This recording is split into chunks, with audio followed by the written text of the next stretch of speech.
Assalamualaikum warahmatullahi wabarakatuh. Perkenalkan, saya Nuri Salma Putri dari 10 AKKL 2 atau 10 akuntansi 2. Nomor absen 16 akan menjelaskan tentang fungsi-fungsi komunikasi. Selamat menonton. Tapi sebelum itu kita harus tahu dulu dong, apa itu komunikasi. Komunikasi adalah sebuah kegiatan di mana seseorang melakukan interaksi dengan orang lain melalui simbol-simbol verbal maupun non-verbal, misalnya seperti bahasa Indonesia itu verbal dan bahasa isyarat itu non-verbal. Kita bahas fungsinya. Fungsi yang pertama adalah menyampaikan pikiran dan perasaan. Seperti yang dikatakan oleh Effendi dalam bukunya, bahwa salah satu fungsi komunikasi adalah sebagai pengungkapan emosional. Dengan berkomunikasi, kita difasilitasi untuk dapat mengungkapkan apa yang kita pikirkan dan rasakan. Sebab dengan mengungkapkan isi dan emosi itu, baik marah, senang, kecewa, gembira, dan emosi lainnya, orang lain jadi mengerti apa yang kita rasakan. Di lain pihak, kita akan mendapatkan keseimbangan hidup serta kelapangan hati. Fungsi yang kedua yaitu berinteraksi dengan sesama. Seperti yang telah kita ketahui bahwa manusia adalah makhluk sosial, tidak dapat hidup sendiri dan perlu bersosialisasi dengan orang lain. Thomas M. menyebutkan bahwa dengan berkomunikasi kita dapat membangun interaksi sosial dengan sesama dan lingkungan sekitar. Dengan begitu, kita tidak terisolasi atau terasing dari pergaulan di masyarakat, sekaligus juga menjaga keberlangsungan hidup masyarakat. Yang ketiga ada memberikan informasi. Melalui komunikasi, informasi mengenai suatu peristiwa, masalah, tingkah laku, atau lainnya dapat disampaikan. Informasi yang disampaikan dapat digunakan untuk menilai, mengevaluasi suatu hal, dan memberikan alternatif pilihan yang diambil. Yang keempat adalah menambah wawasan dan pengetahuan. Menurut Effendi, salah satu fungsi komunikasi adalah untuk mendidik. Dengan komunikasi, manusia dapat menyampaikan pengetahuan, ide, atau gagasannya dan memungkinkan terjadinya transfer ilmu dari seseorang kepada orang lain. Dengan begitu, wawasan dan pengetahuan seseorang mengenai suatu hal menjadi bertambah. Yang kelima, aktualisasi diri. Menurut Thomas M., seseorang berkomunikasi dengan orang lain untuk saling menyatakan dan mendukung identitas dirinya. Aktualisasi diri merupakan sebuah kebutuhan bagi manusia dan dapat dipenuhi dengan melakukan komunikasi. Dengan berkomunikasi, seseorang dapat menyatakan keberadaan dan kompetensi dirinya pada orang lain. Di lain pihak, hal tersebut juga membantu seseorang untuk dapat lebih mengenal dirinya sendiri.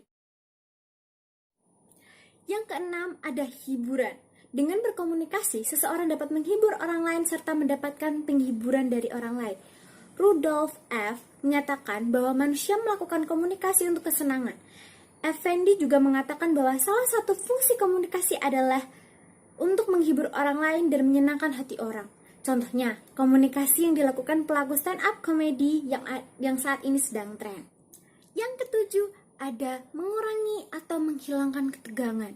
Ketika sedang menghadapi suatu masalah atau sedang bersiap untuk melakukan perform, seseorang biasanya akan merasa tegang. Dengan berkomunikasi, seseorang bisa mengurangi dan menghilangkan rasa tegang yang melandainya. Yang kedelapan yaitu mengisi waktu. Waktu berlaku sama kepada setiap orang. Sehari terdapat 24 jam atau 1440 menit yang dapat dimanfaatkan oleh manusia di bumi ini selama masih hidup. Dalam melakukan pekerjaan atau kegiatan sehari-hari, biasanya terdapat waktu jeda atau waktu kosong, seperti saat beristirahat misalnya, yang bisa kita isi dengan berkomunikasi. Yang kesembilan, ada mempengaruhi orang lain. Thomas M. menyebutkan bahwa dengan berkomunikasi, seseorang dapat mempengaruhi orang lain agar berpikir, merasa, atau berperilaku seperti apa yang diharapkannya. Senada dengan pernyataan Effendi bahwa salah satu fungsi komunikasi adalah mempengaruhi orang lain. Dengan menyampaikan ide, gagasan, atau apa yang kita pikirkan kepada orang lain, kita dapat memujuk seseorang untuk memiliki sikap serta perilaku seperti yang kita harapkan dan memberikan arahan mengenai sikap atau perilaku yang harus diikuti. Yang ke-10, ada fungsi untuk menunjukkan ikatan. Setiap orang memiliki ikatan dengan orang lain, minimal ikatan keluarga atau pertemanan misalnya. Dengan melakukan komunikasi, seseorang menunjukkan bahwa dia mengenal dan memiliki hubungan dengan orang yang diajak berkomunikasi. Misal ketika memanggil seseorang dengan panggilan mama, maka orang sekitar yang mendengarnya bahwa dia memiliki ikatan keluarga, ibu, dan anak dengan orang yang dipanggilnya. Dan yang ke-11, ada pemeliharaan hubungan. Menurut Rudolf Elf, komunikasi yang dilakukan seseorang dapat membangun dan memelihara hubungan dengan orang lain. Dengan berkomunikasi, seseorang dapat menjalin hubungan usaha baru, persahabatan baru, dan lain-lain dengan orang lain. Selain itu, juga memelihara hubungan yang telah dimilikinya. Hubungan dengan kekasihnya misalnya, bisa saja menjadi rusak jika tidak ada komunikasi dalam jangka waktu yang lama. Yang ke-12 itu ada pengendalian. Komunikasi dapat mengarahkan seseorang untuk bertindak sesuai dengan aturan tertentu atau sifatnya memaksa. Misal, peraturan untuk tidak membuat kegaduhan ketika berada di dalam perpustakaan atau peraturan mengenai aturan kerja di suatu perusahaan. Yang ke-13 ada motivasi. Komunikasi dapat memperkuat motivasi seseorang untuk melakukan sesuatu, seperti yang dilakukan para motivator untuk membangkitkan kualitas hidup pendengarnya. Dengan mengomunikasikan kepada para pegawai apa yang harus dilakukan untuk meningkatkan penjualan, serta benefit yang akan mereka dapatkan jika penjualan meningkat, seseorang atasan dapat memotivasi pegawainya agar dapat memperbaiki kinerjanya. Dan yang ke-14 adalah mengambil keputusan. Seperti disebutkan sebelumnya, dengan berkomunikasi, seseorang dapat menyampaikan informasi tertentu mengenai suatu peristiwa atau permasalahan sehingga dapat memberikan alternatif pilihan. Dan berdasarkan informasi yang ada, seseorang akan dapat melakukan evaluasi dan analisis mengenai keputusan terbaik yang akan diambilnya. Yang terakhir, meminta pertolongan.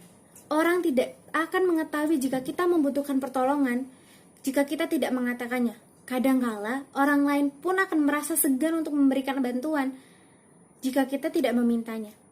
Hanya dengan berkomunikasi bahwa kita membutuhkan orang lain dan meminta seseorang untuk memberikan pertolongan, kita bisa mendapatkan pertolongan. Misalnya dengan cara menekan nomor 911, menyampaikan terjadinya kebakaran dan meminta bantuan darurat. Sekian dari saya, kurang lebihnya mohon maaf. Dan kalian yang nonton video ini jangan lupa untuk like, comment, and subscribe tentunya di channel ini. Sampai jumpa lagi. Dadah. Assalamualaikum warahmatullahi wabarakatuh. Bye.